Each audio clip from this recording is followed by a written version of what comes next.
Welcome to today's webinar. The topic today is wind load transfer from RWIND 2 to RFEM 6. My name is Andreas Hörold. I'm responsible for marketing and public relations in the company Dlubal Software. For instance, the content of the website, the German and English webinars, customer projects, newsletters, and so on. I will be the moderator today and I will answer your questions. My colleague Andreas Niemeyer will be the presenter today. He's the head of product engineering in our company. Yeah, that means he's the main responsible person for the development of the programs and add-ons. Okay, some words how you can ask questions. Before I do that, I switch off my camera that you can see the full screen. You can click on that question mark above. Then you need to enter your question in that field, press send, and then I will receive your question and I will answer you. Okay, that should be all from my side. I hand over to Andreas Niemeyer. Andreas, it's your turn. Thank you. Then I take over with the topic wind load transfer from RWIND 2 to RFEM 6. Today I prepared an interesting program for you. I want to show you how you can move models from RFEM to RWIND, of course. And for this I selected some special models and prepared some interesting stuff that you know how to control all these properties and settings for such an analysis. To have a clear program, I divided my presentation into 5 main points.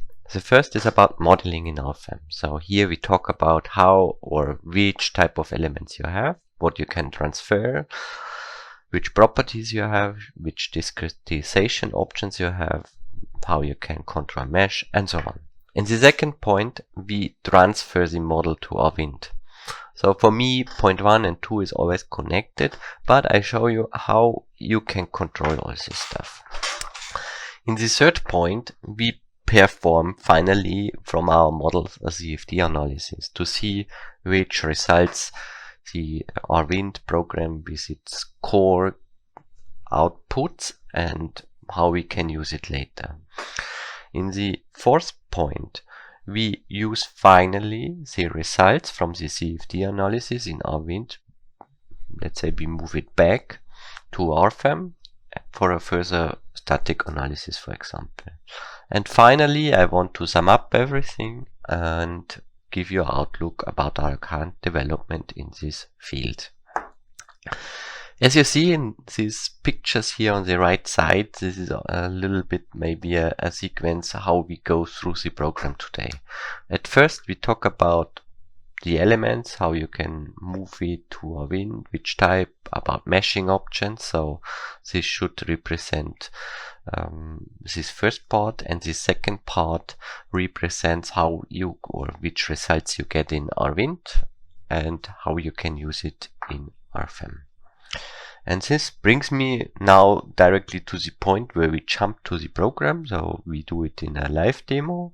You see how it works, and I jump now into RFEM.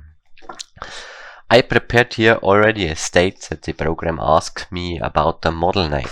Yeah, so that gives this child a name, for example, TT100.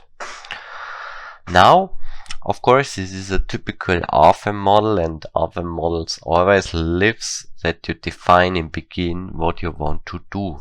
And this you have to do in these tab add-ons. You see, you can select concrete design, steel design, non-linear material behavior, whatever, many stuff. But we select today, for today's program, only wind simulation. This means we connect the program RFEM to the RWIND program digitally, and how it works I show you later, but we open these options with this check here. Further, I want to do this presentation without connection to any standard, so I deactivate the classification of load cases, and additionally I deactivate the load wizard, what connects the definition of wind diagrams according any standard. So we do it really rough, really mechanical. This means I have in the following tabs no option to define. If all boxes are great, no standard have to define, the box remains empty here on this side. So let's jump into the program.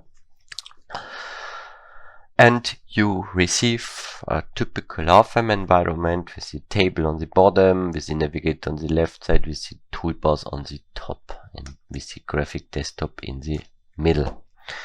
And now we directly can start.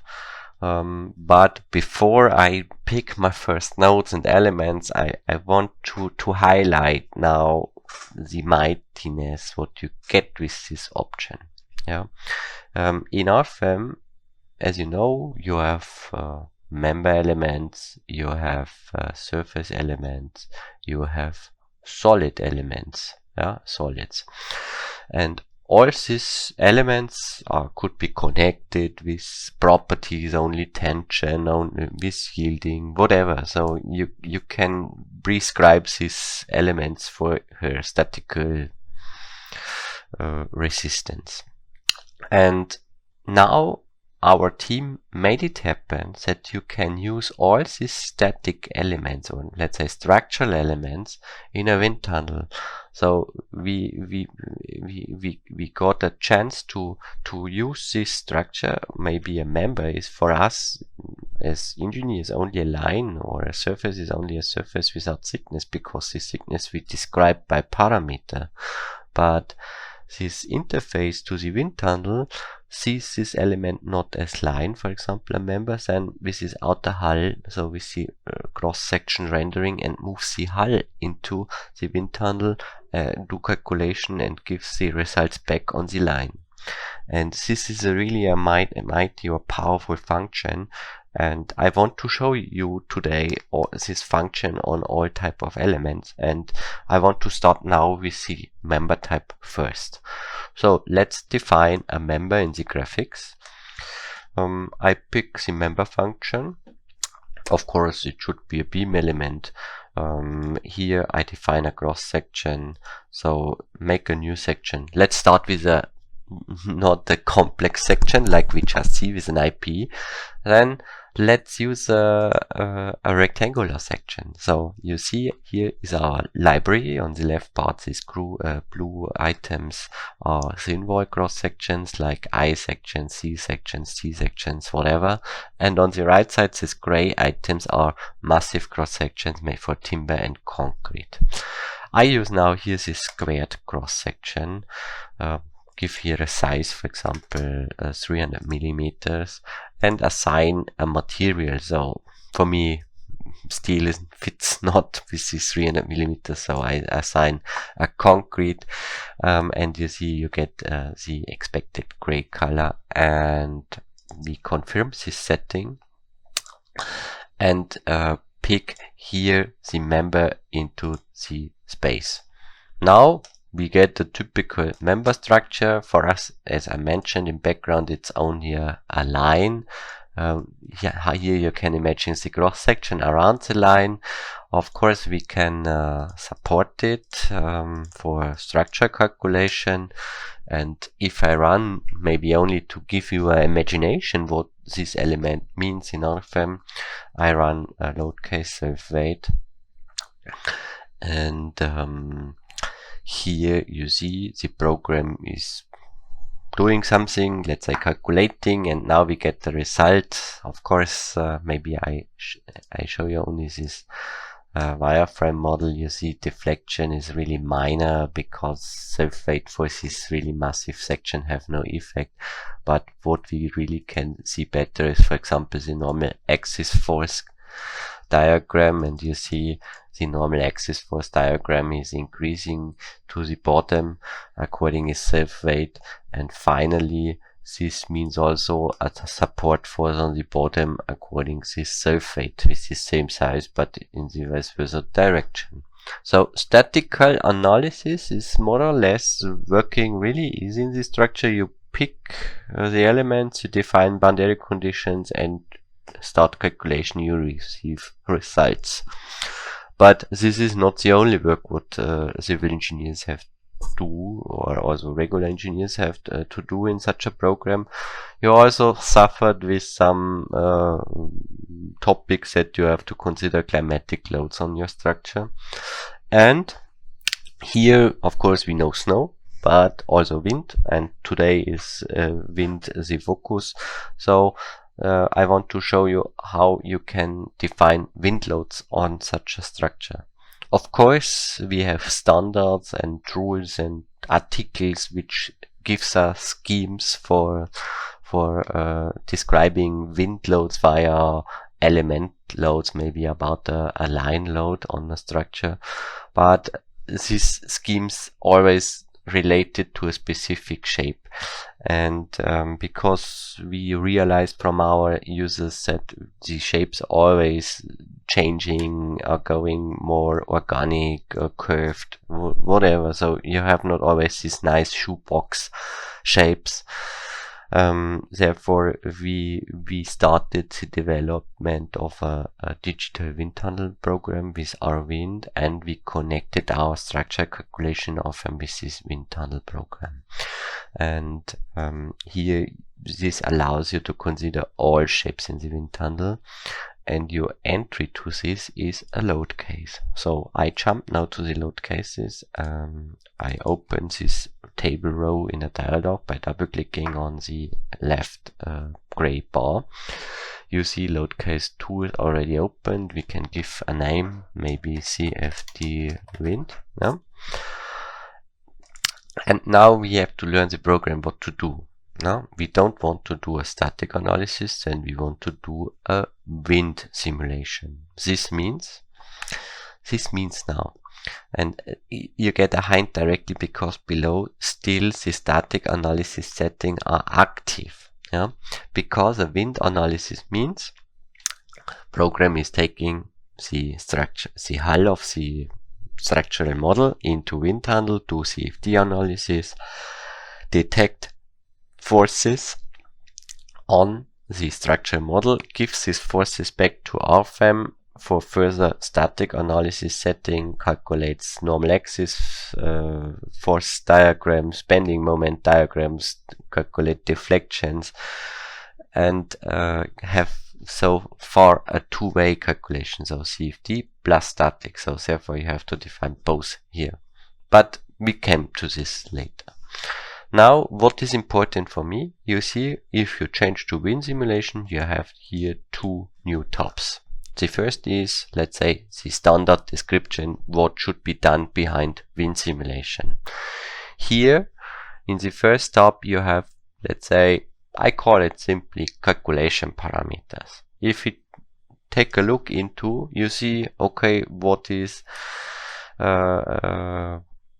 behind. You can see, you can check here which simulation type is done, steady flow analysis, so the average time analysis, you get average over the full time segment. You get here a transient flow analysis, where you can calculate over time, where you get for every time step a result. So of course the second option eats more time but gives you a higher quality of result. You can describe the medium what is flowing around the structure. You can define which solver, meshing. You can define options like if turbulence should be considered or not, boundary conditions of the wind tunnel. Generally, the wind tunnel is defined that the bottom is terra surface, that the speed is going to 0, and right, left, and top is slip boundaries that the wind can slip through. You can define if your elements, if the hull surface what you send into the wind tunnel is rough or not. You can define user-defined wind tunnel settings and so on.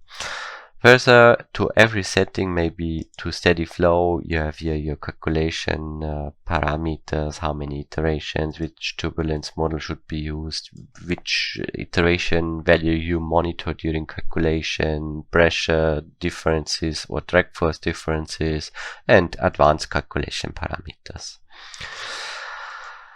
Further, so this is the way how it should be done. Now, what should be done? Because we have a wind tunnel, the question is, what are the loads? So in structure model, it's the forces. Here we need a wind speed, what we send in. So you can define here a wind speed diagram over high. Yeah. So you see, it's a typical table. You can describe here, for example, at 0 we have 10 meter per second. At 1 meter we have, for example, also 10 meter per second, and we receive a constant diagram over high. If we want to, let's say, make another diagram, it's also easy. For example, you write here 0.5, here 1, here 10, and you describe here any value. So this table input, this allows you to define any wind what you want, maybe a slow wind, a strong wind, a storm. So the list could be extended. So it's in your hands which wind you send in and which results you receive. In my case, I made it easy, so I make only a constant diagram over high with 10 meter per second and assign it to this load case. In the next, we know now how, we know now what, and in which direction. So if we define here 0 degrees, it means the wind is blowing into X direction, and if you define here any angle, it will be rotated around global C. Yeah. Further, now the description in which region. So we call it wind tunnel. It's a box around structure. Here the beam, what we describe in the graphics, represents the house, represents the beam in the graphics. You see, the wind tunnel is always described according to the maximum sizes, or let's say hull sizes of the model what you place in the wind tunnel, multiplicated that you get also, for example, for high, we know our member is 1 meter long, and here you see the final high is a fracture of this size. No?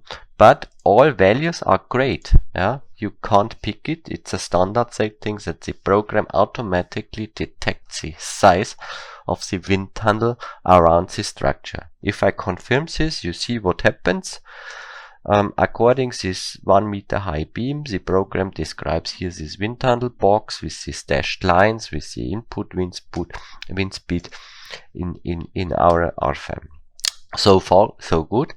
If you want to change this wind tunnel, so no problem, you can do it. You get the mighty to do this. You only have to open the calculation parameters and say, I want to have user-defined wind tunnel options, and now you can describe the values, these fractures roundabout with a factor or with the size. No? In my case now, because I want to explain you how our wind interprets the structure model, I make now a really small wind tunnel, not to speak about quality of results and more to speak about discretization. So this has nothing to do with the wind results and more about how the mesh is done. So please see it in this size. So therefore I define here round about 0.5 meter. And to make more or less a 2D problem of it, I describe now no high over above the model. And if I check this, you see our box is really small now, and to see the connection to the structure, if I change this to maybe 0 to 10 centimeters, you see the wind tunnel is going more smaller. So you have the control. You can change it if you want. We have automatism to define a general size according any rule. If you want to change it smaller or bigger, you can do it also.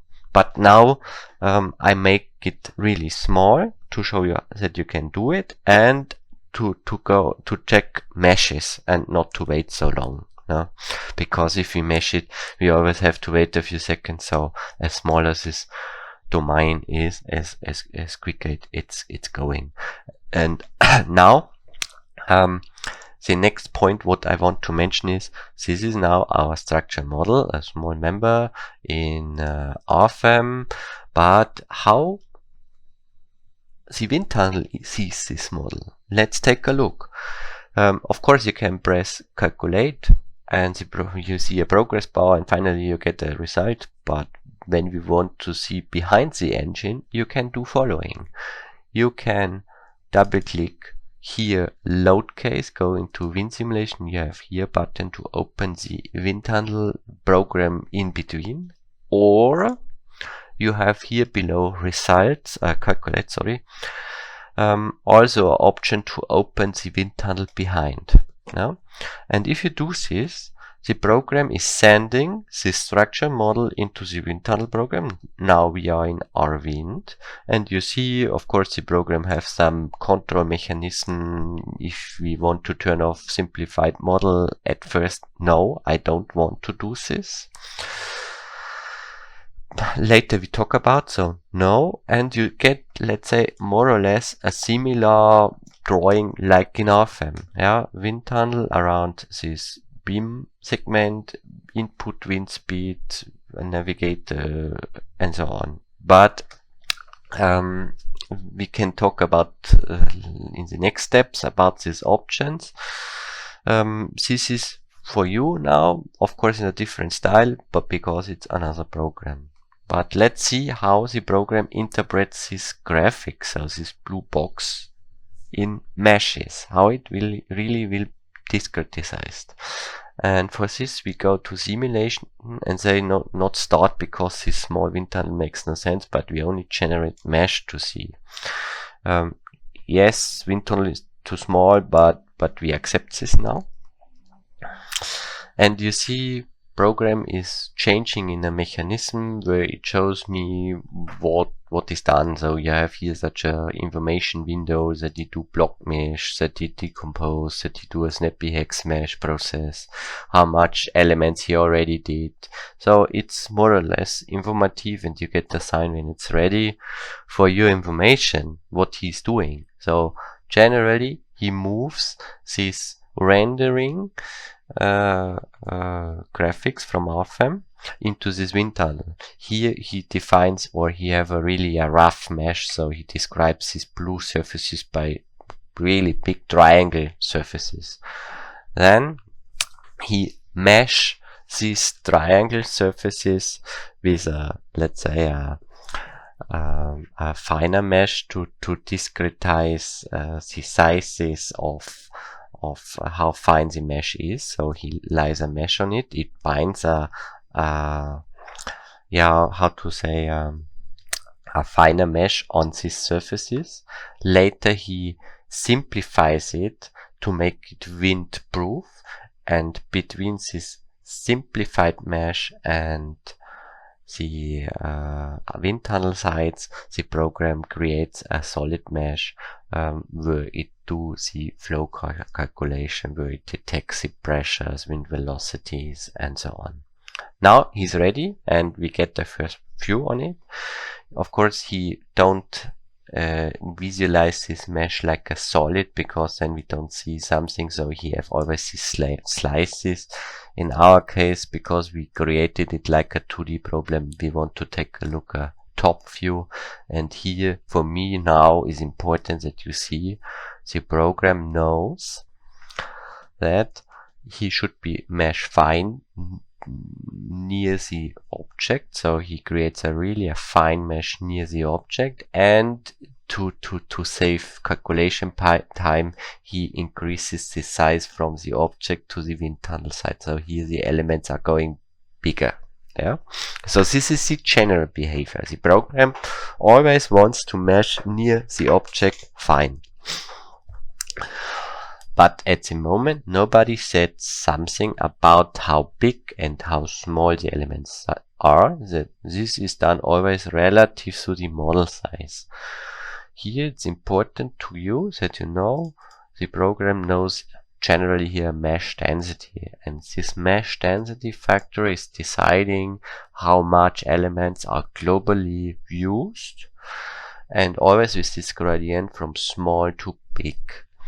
And in this case we have now, let's say, more or less about 350,000 elements with this standard setting. I would say this is connected to a calculation time of 5 to 10 minutes. If you want to change it, of course the calculation time is increased or decreased, but let's change this mesh density to 10%, that you see the change. Yeah? We don't change it here because then we only change it locally and the RFEM don't know it. So every setting we change in RFEM. So I close this program now, don't store. And we say in the calculation parameters, of course, we go into the how it should be analyzed and change here from 20 to 10. Yeah. And yeah, let's check it and jump into the wind tunnel. And you see the same question, no, simplification is okay, no. And if we mesh it again, generate mesh,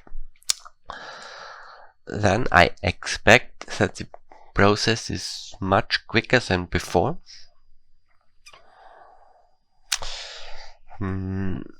You see now the global amount is much smaller than before, not about 350,000, and really only a fraction of it.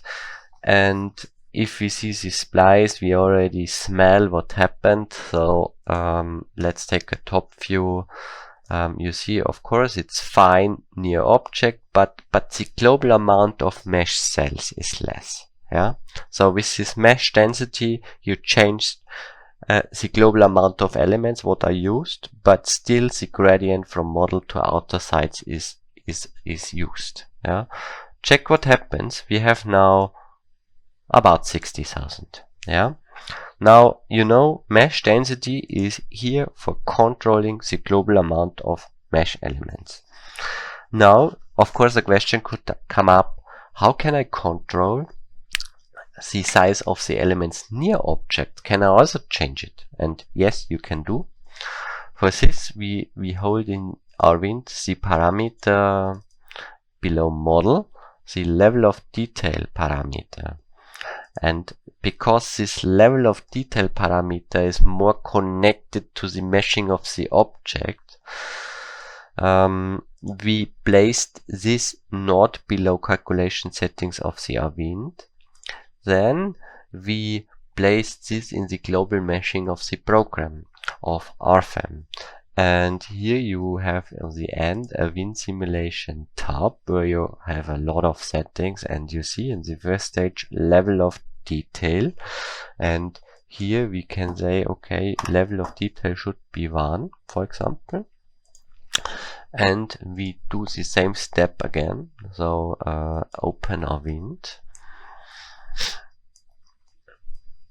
and of course same question now, and we go to simulate generate mesh.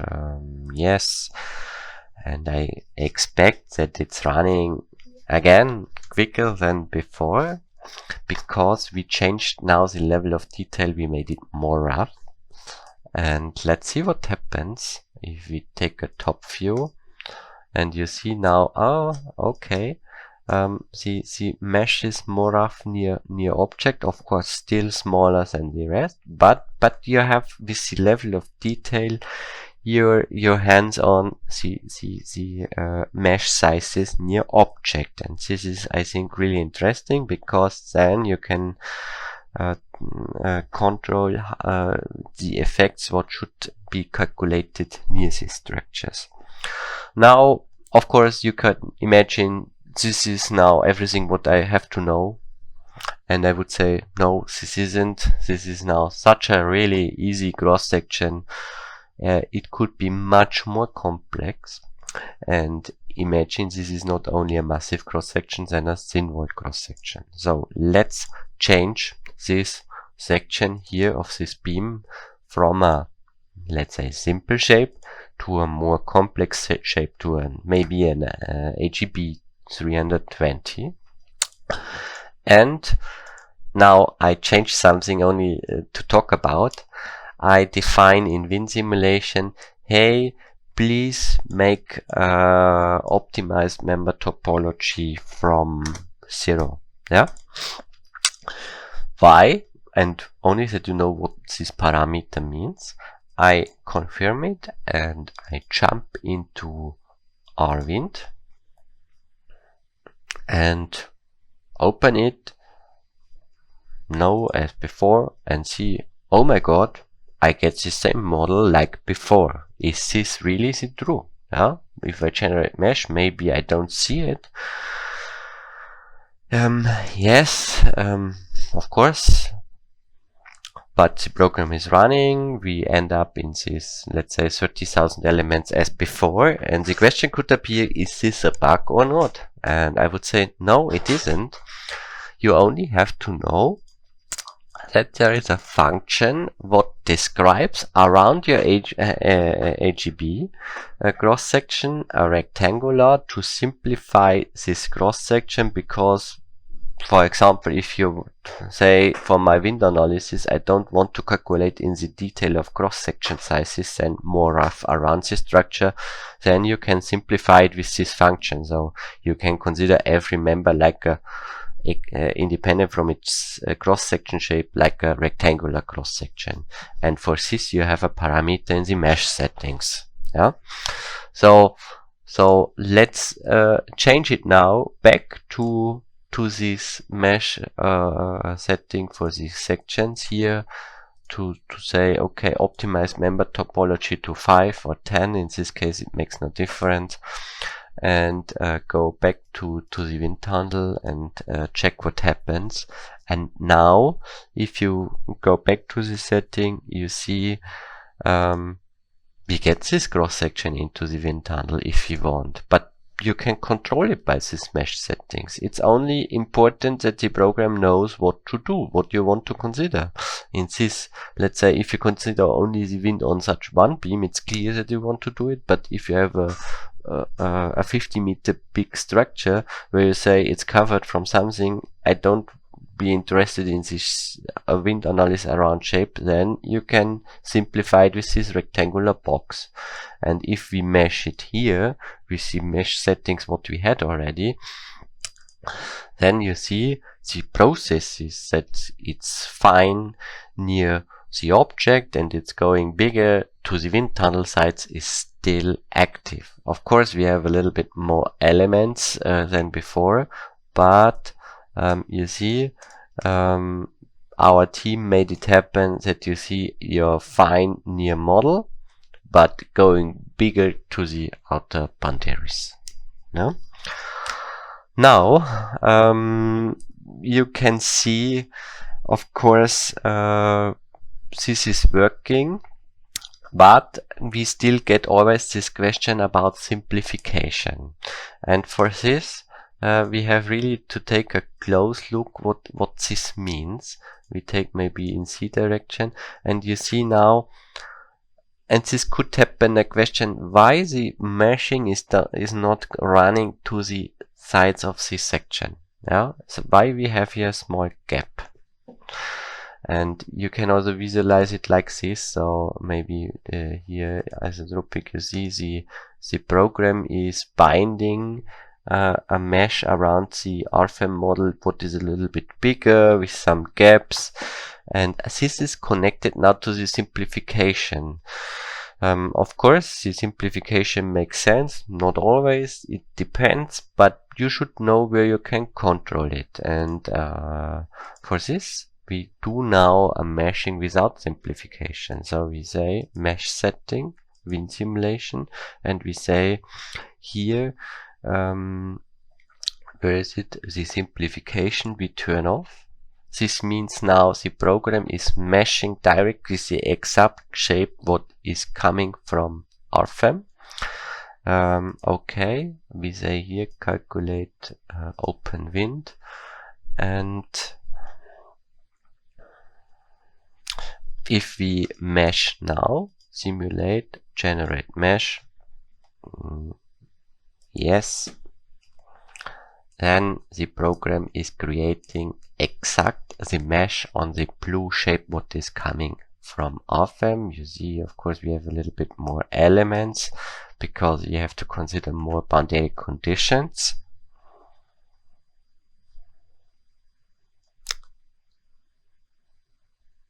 And now a look on the top view shows we have no gaps. Yeah, so maybe in Z direction, no gap is here. Even the mesh on the model is now really exact on this shape.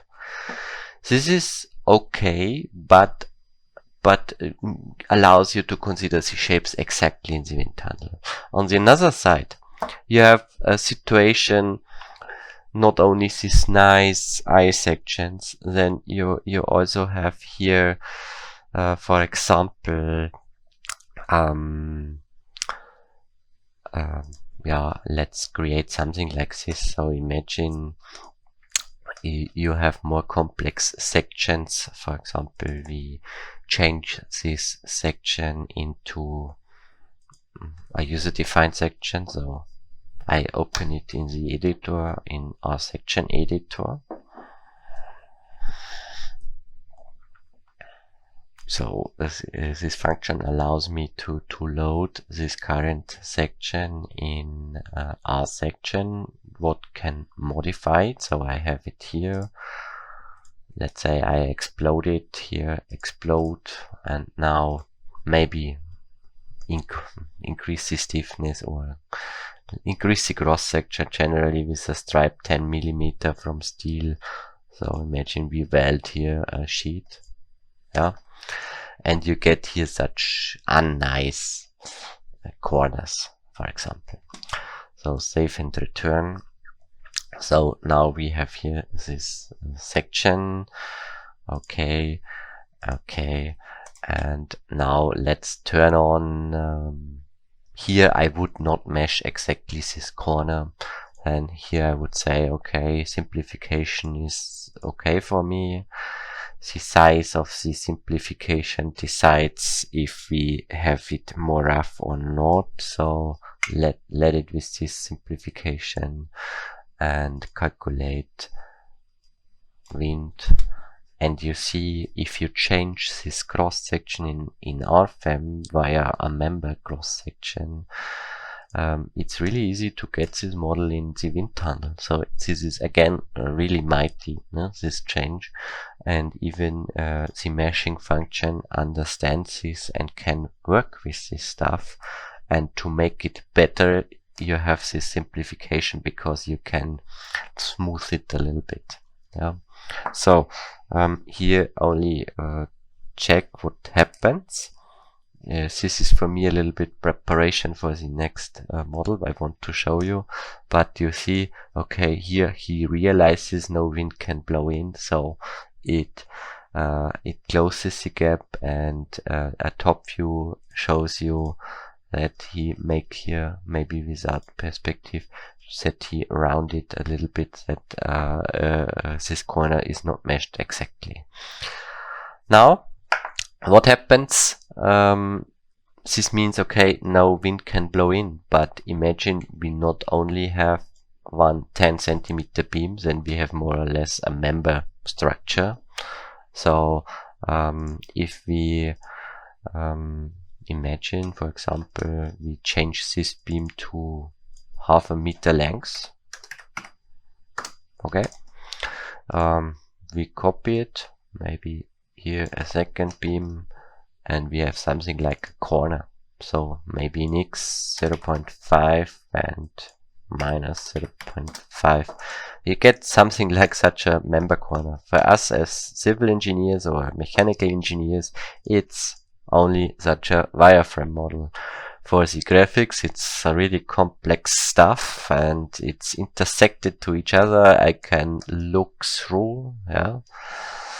And now the question appears, what happens with such a model? Now I only increase the wind tunnel a little bit. As I wind tunnel, okay, above 0.5, yeah.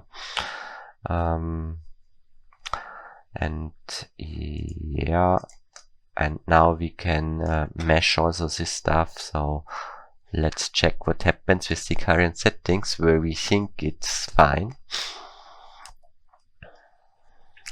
And so let's see, simulation, generate mesh.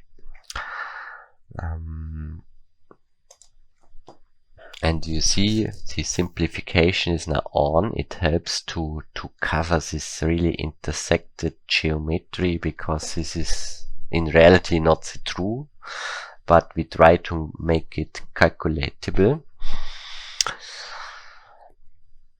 And finally you see, and now we have to change, let's say, the view to the surface mesh.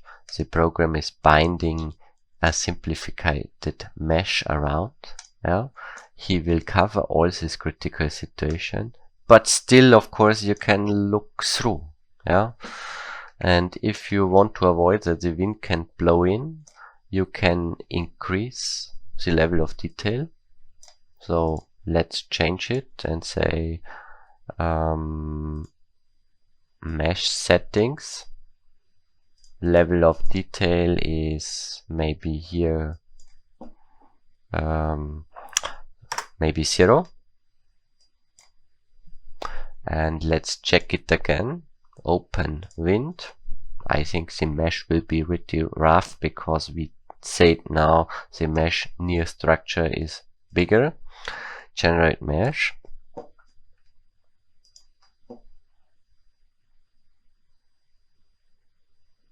So size of mesh is really small now, not for real calculation, but it's only for this sense now. And you see, okay, this mesh is more rough because we said this size is bigger, but unfortunately we can still look through. And you see now, only changing level of detail is not helping always to make it wind proof. Yeah, because also the wind can blow now. Of course, with less elements, it makes not really a sense, but the domain don't understand this. So to close it, we added here a further option, and this is now the last option I want to mention in this case. We have also here close openings.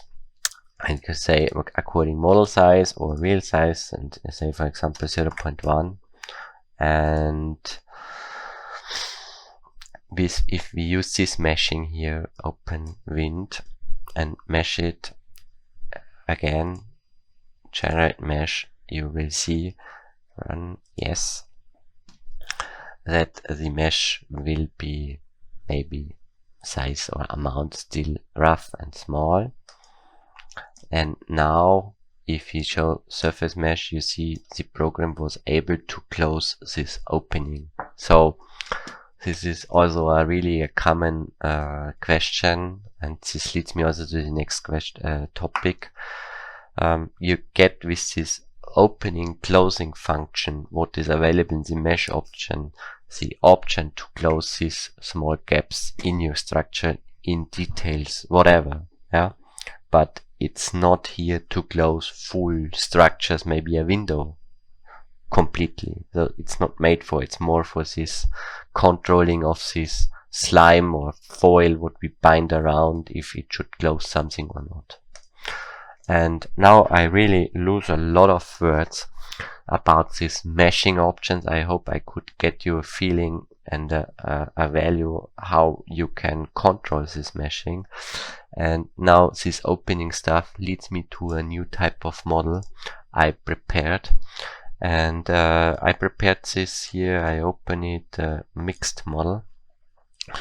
And this is, let's say, I would not say typical model what we receive in our support, but maybe let's watch it first without results in a rendered style. So this is maybe steel structure, I call it hall. Yeah, it's not rectangular and with a banded floor plan, to see how powerful also this 3D calculation is, that you can use also such banded shapes into the structural analysis. Of course, if you calculate it maybe similar like we did it before, You can calculate self-weight. You receive again, if you get defines these cross sections here, it's I sections mainly with bracings. You receive here deflections in the middle. You receive normal axis force. You see compression on all columns. You see bending moments. You get also, for example, here stresses. In the middle you have this bending, so you have here tension, compression, and finally, of course, support forces on the bottom. So typical general stuff, I would say, in our programs for structural analysis. But now we come again, same story as before for this simple beam. If you want to do climatic analysis, you have to define the wind and snow loads, and for wind we have also this CFD analysis. And here I predefined already a similar load case, maybe only wind load case, one wind scheme in X direction. You see wind tunnel is defined around structure. Here I selected also a constant wind profile over high. And what is now really it could act like a black box if you do this. Press calculate, you get finally deflections. You see super deflection of the structure is going in wind direction, bending moments also fine. So you could use this load case for design. Of course you can do this, but you should always know what you're doing. And here it's really interesting to see inside the wind analysis. And for this, our team programmed now options that you can visualize the wind tunnel results also in RFEM. So you get here wind simulation analysis. You see now this is the wind pressure on the structure. Maybe let's look at first on the wind results around structure. So we have here maybe the pressure scheme. Let's take a look on this view, and you see, okay, this is the pressure around structure, and what is interesting, you get always a pressure peak in front of the column. Here you see maybe the simplified mesh, but this opens for you a situation if you see wind speed that the wind that the steel structure is not covered, the wind is blowing through. Yeah, and this is also the finally what you see from these schemes. This is not what you want to calculate generally, because generally you assume the steel structure is covered by a trapezoid sheeting, insulation panel, whatever, but the program don't know this. And if you see also the only this results here, you see maybe without clipping plane. Yeah, okay, this model is here have some compressions according to the wind, but this is only the grid of members inside the wind tunnel, and the wind can blow through without covering. And maybe also a look into the wind tunnel opens you that you calculate something what is generally not expected. So maybe if you watch here, you see these streamlines are running generally through. Yeah, of course they present this pressure on the structure what we just saw, but they neglect these fields. And for this we have to learn the program how to deal with these situations, and therefore I use this model to explain you how to cover it. And here please do following. So we developed for this type really a special surface type. We called it load transfer surface, and this is a surface would have no stiffness but only the job to suction or to collect loads and to distribute it to neighbor elements, and see how it's distributed in X and Y, whatever is controlled in this sheet.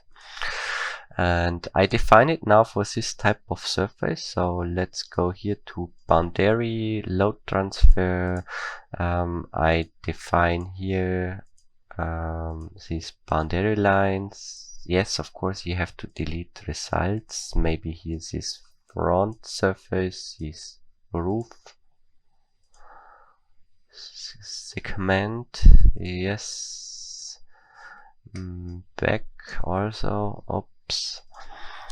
Load transfer here, here, here, here, here. Yeah. Now we use these surfaces. I select it, take a rotation manipulation, say okay, please 2 times. I think the angle is 15 around this point here, and go. And now the lateral wall, the same, we have only 1 time, 45, and go. And now it's covered by a surface. Yeah, of course, looks good.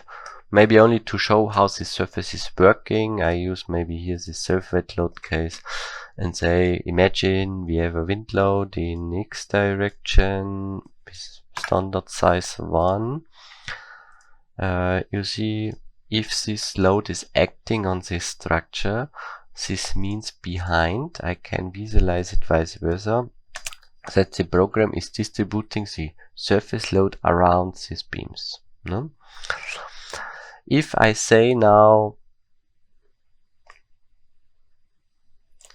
the properties, now you see the properties is, if we open properties, they have the job to distribute it via stripes in X and Y. If I say please distribute it only in X,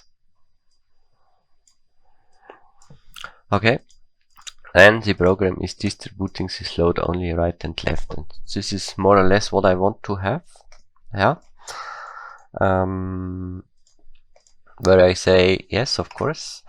Now let's check coordinate system. X, is everything running horizontally, so we say to all surfaces, surface edit into X. And now we have a good feeling, and if we send it into the wind tunnel, so let's say wind tunnel, open it, everything works as expected, and you see you should get this structure here and everything super, no? You say okay, now it's covered, and if you mesh it like before, today I press really often on this meshing command.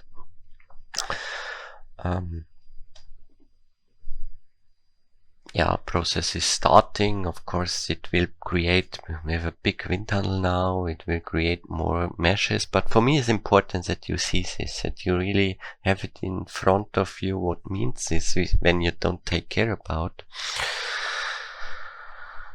Still, settings are really rough, so it's only made for presentations. So you have to calculate this type of structure with much more finer mesh. You have to make a mesh convergence study that you see at which mesh size the result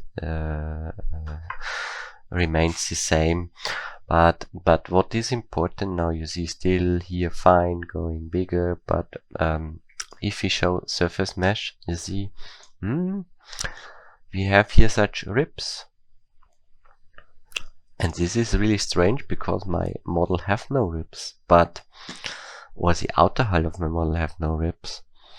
And if you watch the model, you see in detail this surface is in the center, and the maybe if we have a top view in Z direction, of course these cross sections have an overstand, and so the meshes only bind around. Yeah, so if you have here this, is this right?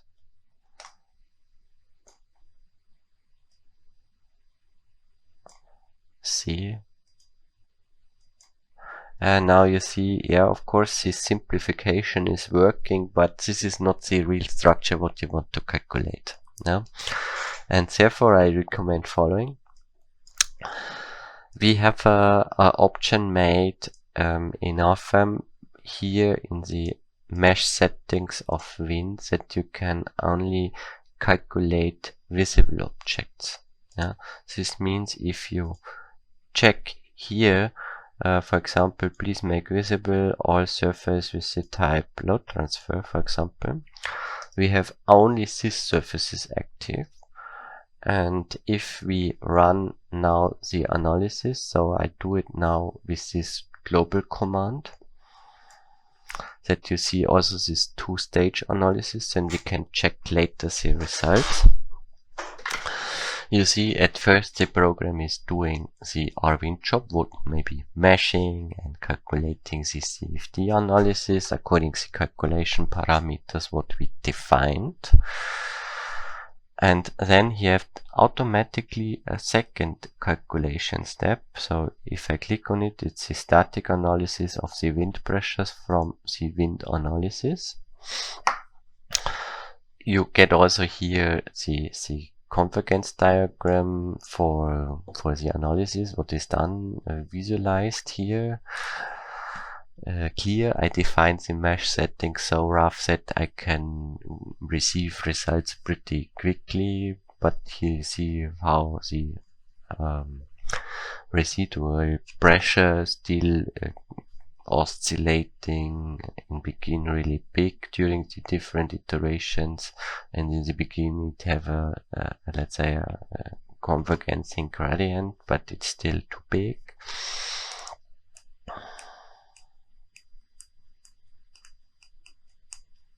And this static analysis job is still waiting for the results what are coming from the wind analysis. No?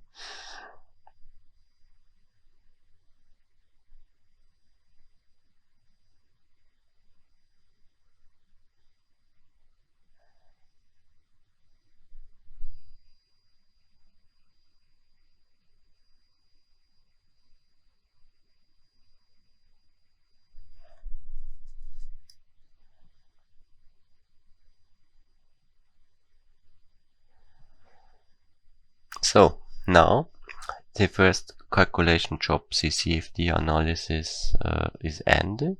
The loads are transferred from the outer hull to the structural elements, and the program can do static analysis.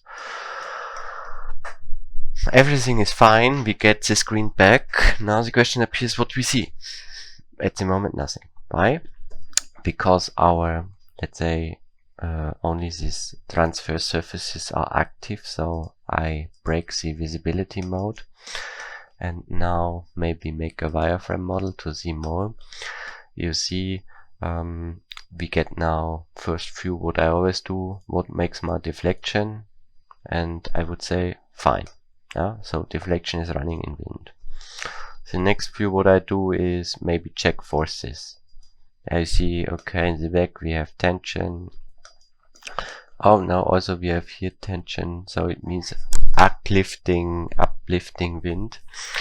And we get also here bending moment, we see pressure is acting, and if we check now the corresponding wind simulation, you see we get also wind pressures now not only on members and on these surfaces.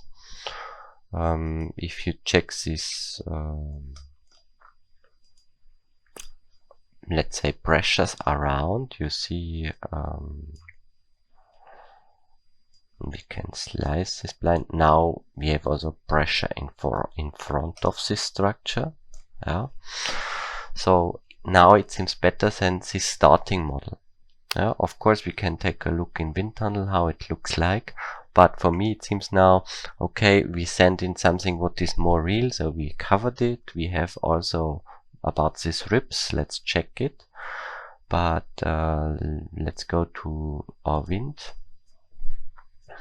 and you see, okay, now if I say this is simulation, show computational mesh, you see the ribs are gone, so it's more clear. So of course it's simplified, so the simplification effect is here, but you can control it like I showed you. You have in front a pressure, here a suction, so so far clear. We have this wind flow now not through the model, then we have it around the model. Of course, you can animate it. It makes really impressive graphics where you can see how the flow is going around this structure. And of course, all other results, maybe like pressure around, is similar like in RFEM. Yeah. So let's say you see you get now the pressures on these distribution surfaces, and these distribution surfaces gives this pressure to the structure itself. So let's take a look on static analysis, and you see here distribution of loads. What is here important? You have here 1D elements where you see, okay, concentrated force. This is maybe in X. We get only, this is in local X, so in member longitudinal directions are almost 0. In Y direction you see maybe the outer suction is on the beam, and in wind direction you see, okay, how the wind is pressing against the vertical axis of the beam, and these forces are coming from the distribution surface and used for the static calculation to calculate these deflections. Now this should show you how you can do from RFEM, or can use a RFEM model in wind tunnel and receive back the forces. Of course, the forces depend on what you send in and which calculation parameters you used. It's your game now to say, I have maybe here more load cases. Imagine you have maybe CFD, wind load mean, wind load gust, wind load storm, so you can define different wind schemes to apply it on the load case. To apply for every wind scheme one load case, and to apply it to the structure for further calculation.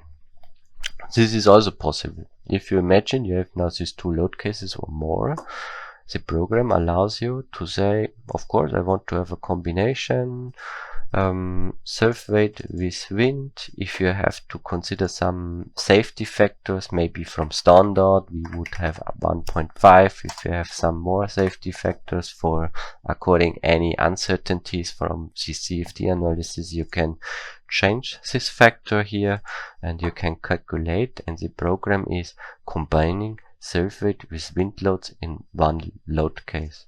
And these wind load cases could be considered. Now we have surf weight plus wind plus additional safety. You can consider this load case in any design to make a check according Eurocode, whatever. So this brings me now to the end of my demo webinar, and I want to sum up everything what we did today and give you outlook. I talked today a lot about discretization. So I showed you how you can move member elements into the wind tunnel. I showed you how you can consider surface element in the wind tunnel, and corresponding to all these effects what I mentioned to you, you can also consider surface elements and solid elements. Further, we talked about how you can consider member wireframe models in the wind tunnel, which issues appears, and how you can, let's say, close member structure wireframe models, member grids with such load transfer surfaces to distribute loads on members. And finally, I showed you how you can combine these load cases, how you receive the loads in RFEM, and how you can combine it with other loads. To the outlook, of course, our team is still working hard on these programs. We're working on several topics.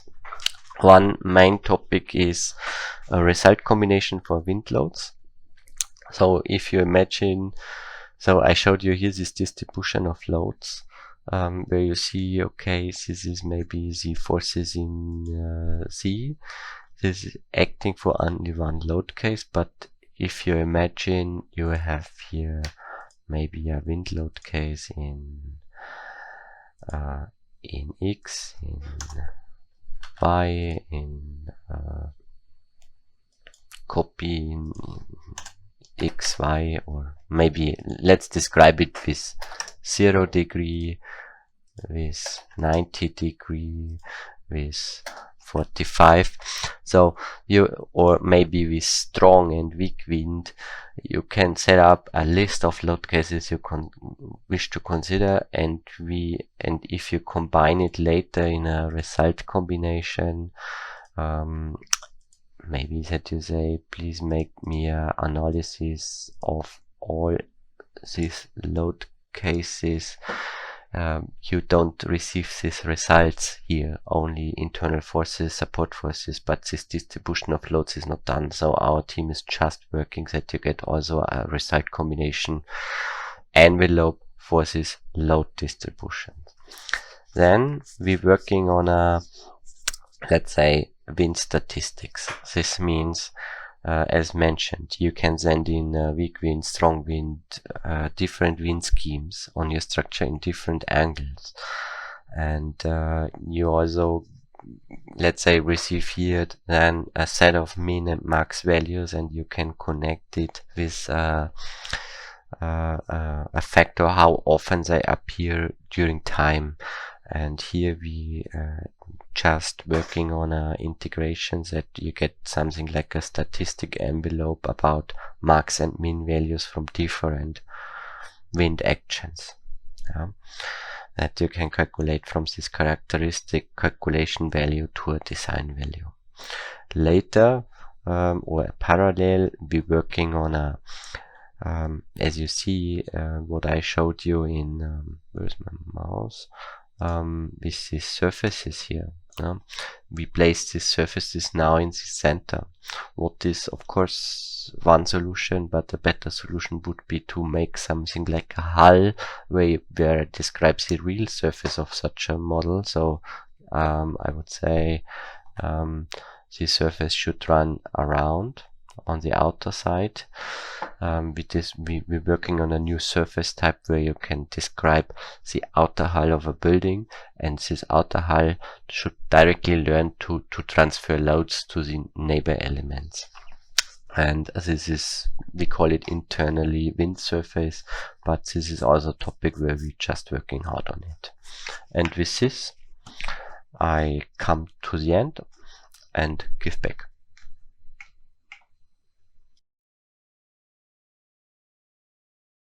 Thank you, Andreas, for this nice presentation. Some words from my side, a hint.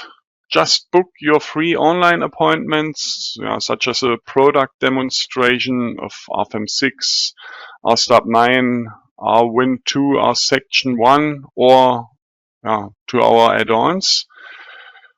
Just click on that link at the bottom here, or you can scan the QR code. You can download the PowerPoint slides in a PDF format from our website. In the next days, you will get an email with a link to the page with the recording, PowerPoint, and the model of today's webinar. Okay, that's also all from my side. Thank you for your attention. Thanks to Andreas Niemeyer for his presentation. I hope we meet each other in a future webinar. Thank you again. Bye-bye.